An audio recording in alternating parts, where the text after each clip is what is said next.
حضرت عمر فاروق جیسا دلیر اور جرری آدمی جمعہ پڑھانے مسجد میں داخل ہوئے تو جناب ابو ایوب انصاری دروازے پہ کھڑے ہو گئے، کہنے لگے عمر تیرے نوکر نہیں، ٹائم پہ آیا کر، بڑی دیر سے کھڑے ہیں، کیوں دیر سے آیا ہے؟ بڑے جلالی تھے نا حضرت عمر، لیکن وہ جلالی اس وقت تھے جب کوئی ظلم کرتا تھا، اور ذات کے لیے جلالی نہیں تھے۔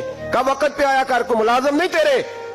تو سیدنا فاروق اعظم منبر پہ چڑھے اور فرمانے لگے اللہ ابو ایوب انصاری کا بھلا کرے، جب تک اس طرح کے لوگ موجود ہیں کوئی بادشاہ بگڑے گا نہیں، اللہ اس کا بھلا کرے، اس نے میری توجہ صحیح۔ اور پھر عمر رو پڑے، رو کے فرمانے لگے مسلمانوں معاف کر دو، غلطی کوئی نہیں، میرے پاس کرتا ایک ہی ہے، اور عبداللہ کی ماں نے وہ دھو کے خشک ہونے کو ڈال دیا تھا، غریب ہوں، کرتا دوسرا کوئی نہیں، تو وہ ذرا نا خشک ہونے میں آ کے دیکھ لو، ابھی بھی گیلا ہے، مجھے معاف کر دو، میری غلطی نہیں ہے۔